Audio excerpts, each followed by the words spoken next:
All right. Hey guys, today is Tuesday, May 19th, and we are going to move on to section 3 today. Section 3 is going to be a little bit weird.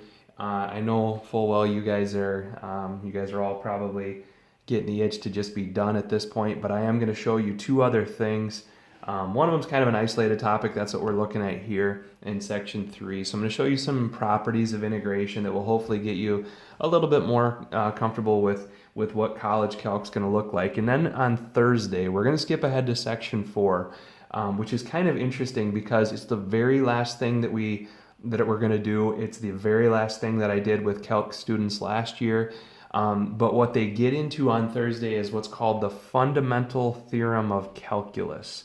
So by its very name, it obviously signifies that it's pretty important if it's considered the fundamental theorem of calculus.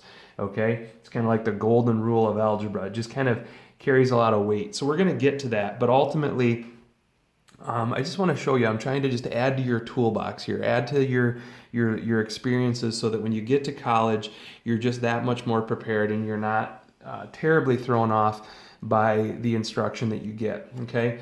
So what we're going to look at in section 3 is exponential and logarithmic integration.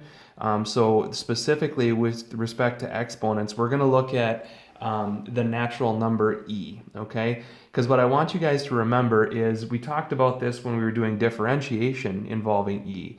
E is its own derivative, right? So if you have e to the x and you differentiate e to the x, it's still e to the x.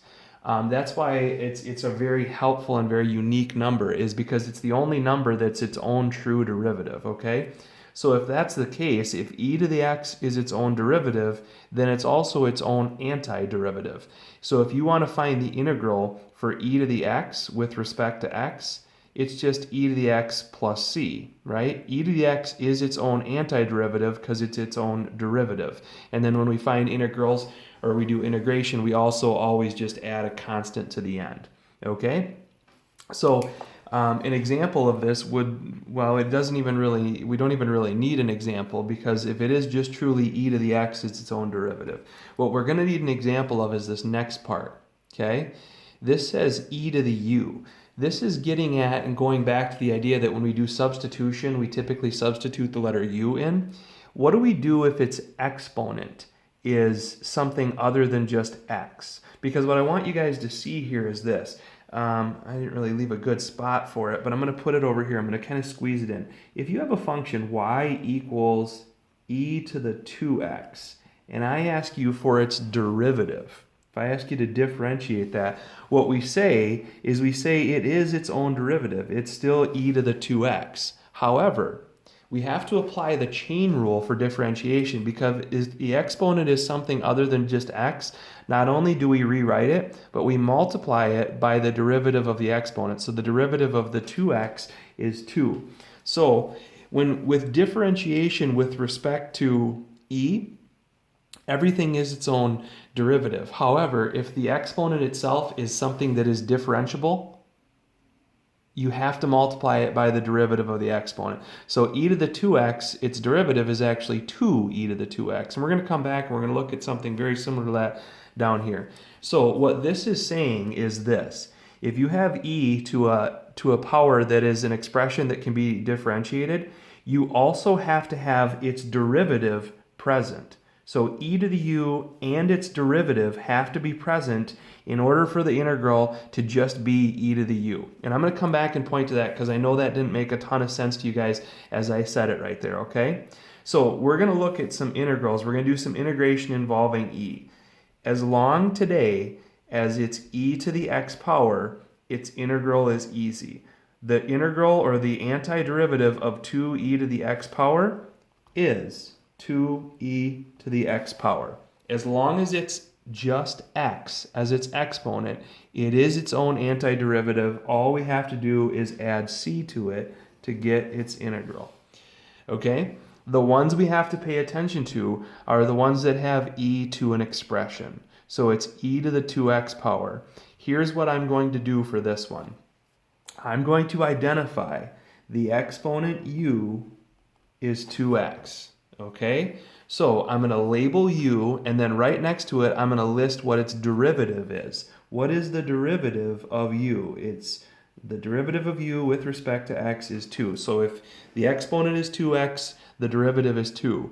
What I want you guys to see here is this. The property up here says, in order to integrate e to a power, you also have to have right next to it its derivative to account for the fact that the exponent's antiderivative uses the chain rule, okay? So what I want you to see here is this. I can kind of, and I don't really need to, but I can rewrite this if I want to. This is the integral of e to the 2x times 2. If I move the 2 to the other side, then you'll notice this. I have e to a power and its derivative right next to it. As long as that is present, then the integral is just e to the u plus c. So e to whatever that exponent is plus c. So the fact that 2 is here in this one means that the actual integral is just simply e to that power, e to the 2x power plus c. Okay? And we're going to show you two more of these before I move on to the other part of this, which is the logarithm stuff. What you're going to do if your exponent is anything other than x is you're going to rewrite it as u. It's u is the exponent u is 2x, the derivative is 2, and that 2 was present to begin with, which means the integral is just e to that power plus c. Okay? So watch what happens on number 3 now. Number 3 and number 4 are going to progress pretty quickly here, okay?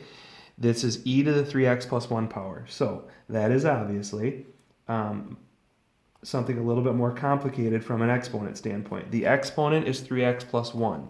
The derivative of that is 3. So what you have to ask yourself today is this. As soon as you write this down, you say to yourself, this is my exponent, that's its derivative. Is that number also present in here? And the answer is it is not. So here's what you need to do. You need to rewrite this integral, and it needs to be there. It needs to be e to the 3x plus 1 times 3. Then we can integrate this. However, you can't just put a 3 magically in this problem without changing the problem unless you counteract it. So I'm going to basically put that 3 in there, but I'm going to counteract it by putting a 1/3 out here. The 3 and the 1/3 technically make 1. So what I've done is I've multiplied my original integral by 1, and 1 obviously is the multiplicative identity. But now what I can do is I can evaluate this integral. The integral of e to the 3x plus 1 times 3 is e to the 3x plus 1 plus c. Okay? However, what I also have to do there is I have to incorporate the fact that there was a 1/3 out front. So I need to bring my 1/3 in, and now I have it. It's 1/3 e to the 3x plus 1 plus c. What I want you to think about real quick for a second is this. If you were to differentiate this, what is the derivative of 1/3 e to the 3x plus 1?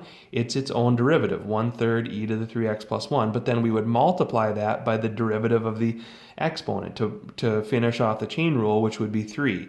The 3 and the 1/3 would cancel, leaving me with e to the 3x plus 1, which is what I started with. Okay? So I'm going to show you one more of these kinds of problems before we switch over and go to the logarithm part of the notes, okay? So here's another one. It's the integral, and it's again going to involve the number e, but it's going to look a little bit more complicated. It says 5x e to the negative x squared. We want to integrate that. We want to find the antiderivative of 5x e to the negative x squared power with respect to x. So here's what we're going to do today. On all these problems, and I'm kind of looking at your book here, just peeking real quick. I think these are the first, it's like 6 questions today. You're trying to find the integrals involving e. What you're going to do is you're going to find e, find its exponent. You're going to label that as u. U is negative x squared. Then you're going to say, what is the derivative of that? Well, the derivative of negative x squared is negative 2x. So what I need here is I need a negative 2x present. What I have is I have a 5x present. So we need to ask ourselves, how can I turn a 5x into a negative 2x? Okay? Well, basically what we need to do there is we need to get rid of, well, and actually let's not even think about it necessarily like that. Let's think about it like this. I'm going to rewrite this integral, okay? I need it to say e to the negative x squared power times negative 2x. That's what I need it to say. All right, so I'm going to essentially think about, I'm going to put that in there, right? But what I had was I had a 5x. So it's kind of like this. Whatever you put in here, you have to get out of it also, okay? So if I just choose to put a negative 2x on this integral, I need to get rid of it by putting 1 over negative 2x on the outside. But anything that you also had in there to start with can go on top of this fraction. So basically, I'm going to pull this 5x out, and I'm going to put it on top of the negative 2x that I'm using to counterbalance that one, okay? So what we essentially think about now is this. Now we can actually integrate this. The derivative of e to the negative x squared times negative 2x is e to the negative x squared plus c. But then you bring down whatever was on the outside. So on the outside, I pulled this 5x out, but I also had to put 1 over negative 2x to counterbalance the extra 2x I put in there. So if you think about it, this fraction, 5x over negative 2x, the x's cancel. I'm left with negative 5/2. Okay, so it's a pretty odd process. It's kind of an elaborate process, but essentially, if you have a differentiable exponent, you have to have its derivative as part of the integral using the natural number e. Okay, so it's kind of a weird process, but hopefully between this and then when we get to our clarification video tomorrow, you'll be able to make sense out of it. Okay, so I've got my logarithm stuff on the next page here. I'm going to pause the video and then get that set up. All right, so now this brings us to our logarithm rule, all right? And this one's going to be a little bit weird, but it should be a little bit easier to sort of manipulate than the natural number. It's going to be the natural log property. So here's the integrals for logarithms, okay? What you're going to see today, in addition to the number e, is you're going to see fractions, okay? But basically, we have this property that says, if you have a fraction 1 over x and you're trying to integrate it, the fraction 1 over x integral is the natural log of the absolute value of x. And then obviously, just like any other integral, we put plus c. So whenever you see 1 over x today, you're going to integrate it by just simply saying that it is the natural log of absolute value of x, okay? So when you see something just over a regular x, like if you have 4 over x, all you're going to do is you're going to pull the 4 out front of the integral so that the integral says 1 over x, and then you can turn the integral of 1 over x into the natural log absolute value of x. And then the 4 just does what the 4 always does out front, it just comes along. So if you can get an integral down to just 1 over x, its integral or its antiderivative is natural log absolute value of x, okay? The weird part is this, the other fractions, the bulk of your fractions on today's assignment are not just going to say something over x, okay? So just kind of be mentally prepared for that. What most of them are going to say is it's going to be a fraction where the bottom is going to be u, so some differentiable expression u, and the top is going to be its derivative. So if you have u on the bottom and its derivative on top, you can do the same thing. It doesn't just have to be 1 over x, it can be any derivative over its original expression, okay? And then if that's the case, you can turn that into, or the antiderivative of a derivative over its function is the natural log of that bottom function plus c. So here's a real simple example of that. It's the fraction where the bottom is x squared. So if the bottom is x squared, the derivative of x squared is 2x. So since this is a derivative over its original function, its integral or antiderivative is the natural log of that function, x squared, inside the absolute values. And then obviously plus c. So I know I'm going to go a little long here, but I'm going to try and show this in a way that makes sense, okay? For these last two examples, it's a fraction. You want to compare the bottom to the top. In this case, the bottom is 3x plus 1. The derivative of 3x plus 1 is 3. This is perfect. It's the antiderivative of an expression underneath its perfect derivative. So what the rule says, if it's a derivative over its original, its antiderivative is just the natural log of that bottom in absolute value. So the antiderivative here is just the natural log of the absolute value of the bottom plus c. That's it. If you can turn it into either 1 over x or a derivative over its function, you can just turn it into a natural log for its antiderivative. So what do you do when you have something that's close? You have 2x plus 1 on the bottom, so I'm going to call that u, 2x plus 1 on the bottom. The derivative of that, though, is 2x, and I have 6x. All we're going to do is we're going to pull the 6 out front. So then it's x over x squared plus 1, and then ask ourselves, what do I need that top to be? I need the top to be a 2x.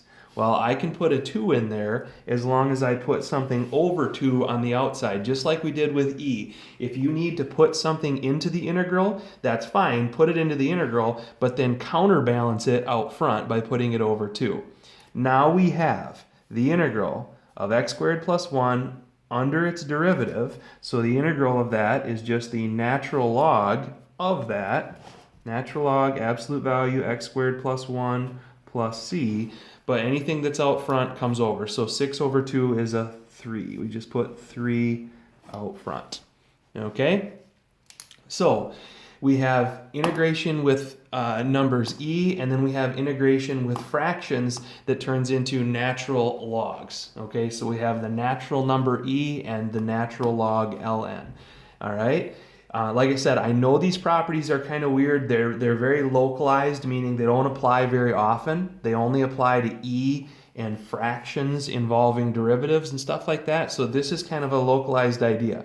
I'm going to have you finish up this today and tomorrow. Okay, so shoot me your questions. You guys do a great job of that. Let me know what questions. Let me know how if you're having trouble getting things to mesh with the back of the book. We'll wrap this section up, which is kind of a unique section, and then we'll get into, on Thursday, our very last topic. And I like the way it's structured because we get to end the year with a really big concept, the fundamental theorem of calculus, okay? So just finish strong. Like I said, the assignments themselves aren't necessarily the most important part. I mean, I want you guys to do them so that you get the practice with them.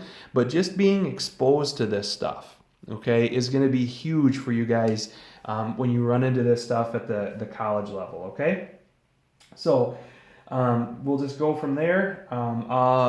Shoot me your questions like always, and I will send out a clarification video tomorrow morning. All right, guys, that'll wrap it up for today. Have a great day. Talk to you tomorrow.